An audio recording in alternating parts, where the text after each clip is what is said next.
ইমানের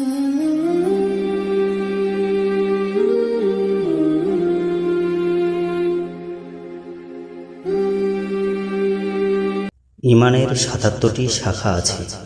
ইমানের শাখাসমূহ। ইমানের শাখা নাম্বার ১, আল্লাহর প্রতি ইমান আনা। আল্লাহর প্রতি ইমান সম্পর্কে আল্লাহ তাআলা বলেন, ওয়াল মুমিনুনা কুল্লুন আমানা বিল্লাহ, অর্থ আর মুমিনরা প্রত্যেকেই আল্লাহর প্রতি ইমান রাখে। আরও বলা হয়েছে, ইয়া আইয়ুহাল্লাযীনা আমানু আমিনু বিল্লাহ, অর্থ হে ঈমানদারগণ, তোমরা আল্লাহর প্রতি পূর্ণ বিশ্বাস স্থাপন করো। সূরা আন-নিসা। আবু হুরায়রা রাদিয়াল্লাহু তাআলা আনহু থেকে বর্ণিত, নবী করিম সাল্লাল্লাহু আলাইহি ওয়াসাল্লাম বলেছেন, উমিরতু আন আকাতিলান নাস হাত্তা ইয়াকুলু লা ইলাহা ইল্লাল্লাহ ফামান ক্বালা লা ইলাহা ইল্লাল্লাহ ফাকাদ আসামা মিন্নি ওয়া মালাহু ওয়া নাফসাহু ইল্লা বিহাক্কিহি ওয়া হিসাবুহু আলাল্লাহ, অর্থ যতক্ষণ পর্যন্ত মানুষ এই সাক্ষ্য না দেবে যে আল্লাহ ছাড়া আর কোনো যোগ্য ইলাহ নেই, ততক্ষণ পর্যন্ত আমি তাদের বিরুদ্ধে সংগ্রাম করতে আদিষ্ট হয়েছি। কাজেই সে ব্যক্তি স্বীকার করে নেবে যে আল্লাহ ছাড়া আর কোনো যোগ্য ইলাহ নেই, সে আমার থেকে তার জীবন ও সম্পদকে নিরাপদ করে নিল। তবে শরিয়াহ সম্মত কোনো কারণ ঘটলে ভিন্ন কথা, আর তার কৃতকর্মের হিসাব নিকাশ আল্লাহর কাছেই রয়েছে। সহিহ আল বুখারী, সহিহ মুসলিম।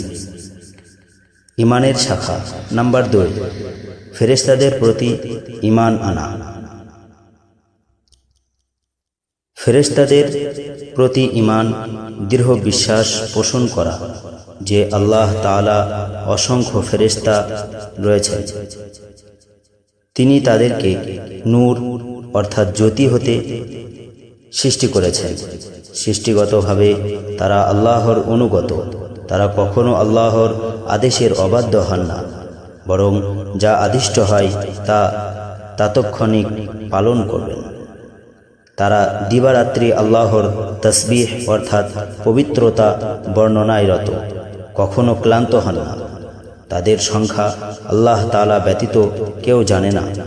আল্লাহ তাআলা তাদেরকে বিভিন্ন প্রকার অর্থাৎ কর্মের দায়িত্ব দিয়ে অপূর্ণ করেছেন।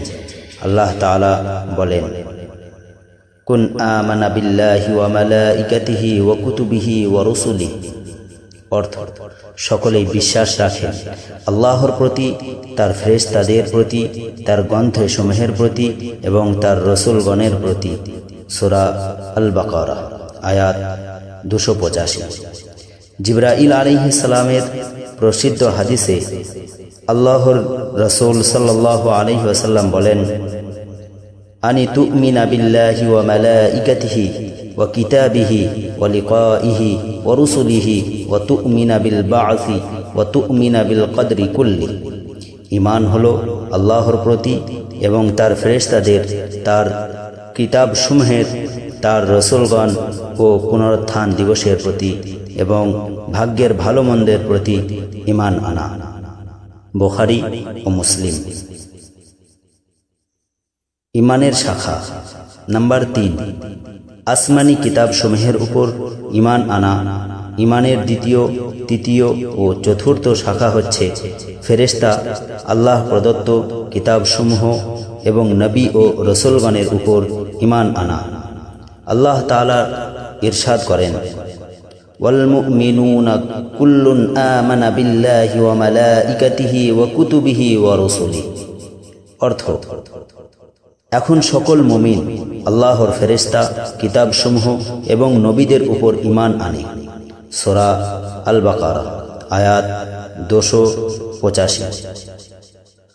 উমর ইবনে খাত্তাব রাদিয়াল্লাহু তাআলা আনহু থেকে বর্ণিত হাদিস, যা হাদিসে জিবরাইল আলাইহিস সালাম নামে পরিচিত, যেখানে জিবরাইল আলাইহিস সালামের এক প্রশ্নের জবাবে বলা হয়েছে,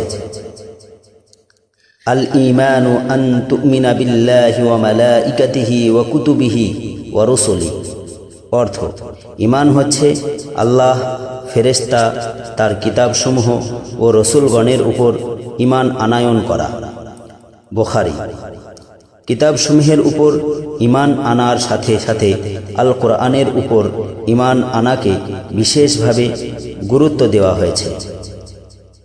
ইরশাদ হচ্ছে, ইয়া আইয়ুহাল্লাযীনা আমানু আমিনু বিল্লাহি ওয়া রাসূলিহি ওয়াল কিতাবিল্লাযী নাযালা আলা রাসূলিহি ওয়াল কিতাবিল্লাযী আনজালা মিন ক্বাবল।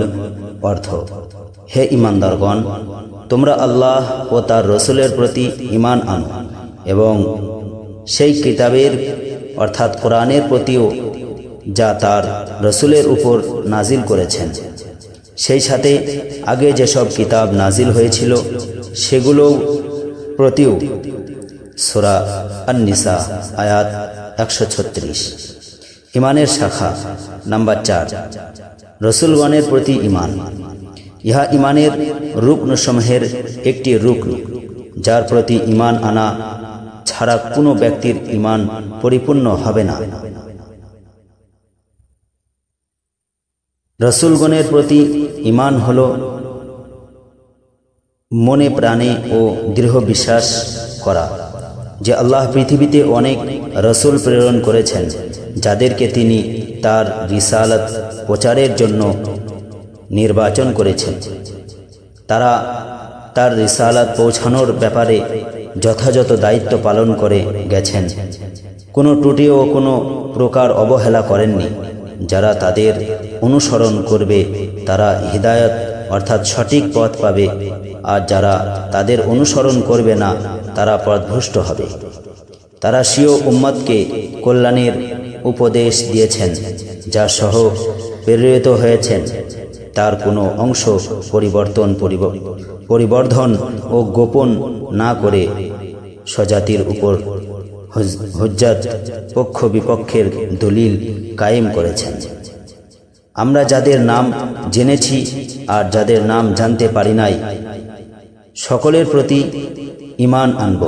আল্লাহ তাআলা বলেন, কুলু আমান্না বিল্লাহি ওয়া মা উনজিলা ইলাইনা ওয়া মা উনজিলা ইলা ইব্রাহিম ওয়া ইসমাঈল ওয়া ইসহাক ওয়া ইয়াকুব ওয়াল আসবাত ওয়া মা উতিয়া মূসা ওয়া ঈসা ওয়া মা উতিয়ান নাবিয়্যুনা মির রাব্বিহিম লা নুফাররিকু বাইনা আহাদিম মিনহুম ওয়া নাহনু লাহু মুসলিমুন। অর্থ, তোমরা বলো, আমরা ঈমান এনেছি আল্লাহর উপর এবং যা অবতীর্ণ হয়েছে আমাদের প্রতি এবং যা অবতীর্ণ হয়েছে ইব্রাহিম আলাইহিস সালাম, ইসমাঈল আলাইহিস সালাম, ইসহাক ও ইয়াকুব আলাইহিস সালামের এবং তাদের বংশধরের প্রতি, এবং মূসা ও ঈসা ও অন্যান্য নবীদেরকে তাদের পালনকর্তার পক্ষ হতে যা দান করা হয়েছে তত সমুদায়ের উপর আমরা তাদের মধ্যে পার্থক্য করি না, আর আমরা তারই অনুগত্যকারী। সূরা বাকারা আয়াত 136। ঈমানের শাখা নাম্বার 5, তাকদীরের প্রতি ঈমান আনা। ভালো হোক কিংবা মন্দ হোক, সব কিছুই যে আল্লাহর পক্ষ থেকে পূর্ব নির্ধারিত এ কথার উপর ঈমান রাখা।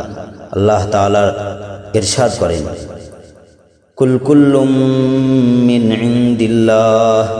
অর্থ, বলুন সব কিছুই আল্লাহর পক্ষ থেকে। সূরা আন-নিসা আয়াত 78। সহিহ আল বুখারী ও সহিহ মুসলিমে আবু হুরায়রা রাদিয়াল্লাহু তাআলা আনহু থেকে বর্ণিত হাদিসে বলা হয়েছে, নবী করিম সাল্লাল্লাহু আলাইহি ওয়াসাল্লাম বলেছেন, একবার আদম আলাইহিস সালাম ও মূসা আলাইহিস সালামের মধ্যে বিতর্ক হয়েছিল। মূসা আলাইহিস সালাম আরও বলেন, হে আদম, আপনি আমাদের পিতা, আমাদেরকে বঞ্চিত করেছেন এবং জান্নাত থেকে বের করে দিয়েছেন। আদম আলাইহিস সালাম বলেন, আপনি তো মূসা কালিমুল্লাহ, আল্লাহ তাআলা আপনার সাথে কথা বলে, আপনাকে সম্মানিত করেছেন, লিখিত কিতাব তাওরাত দিয়েছেন। আপনি কি এমন বিষয়ে আমাকে তিরস্কার করেছেন যা আল্লাহ আমাকে সৃষ্টি করার 40 বছর আগে নির্ধারণ করে রেখেছিলেন? আদম আলাইহিস সালাম মূসা আলাইহিস সালামের উপর বিতর্কে বিজয়ী হলেন। হাদিসটি সহিহ আল বুখারী ও সহিহ মুসলিমে তাকদীরের অধ্যায়ে আদম আলাইহিস সালাম ও মুসা আলাইহিস সালামের বিতর্ক শিরোনামে উল্লেখ আছে। আল্লাহর রাসূল সাল্লাল্লাহু আলাইহি ওয়াসাল্লাম বলেন, আন তুমিনা বিল্লাহি ওয়া মালাইকাতিহি ওয়া কুতুবিহি ওয়া লিকাইহি ওয়া রুসুলিহি ওয়া তুমিনু বিল বা'থি ওয়া তুমিন বিল কদরি কুল্লি। অর্থ, ঈমান হলো আল্লাহর প্রতি এবং তার ফেরেশতাদের, তার কিতাব, তার সাক্ষাৎ, তার রসুলগণ, পুনরুত্থান এবং ভাগ্যের ভালো মন্দের প্রতি ঈমান আনা।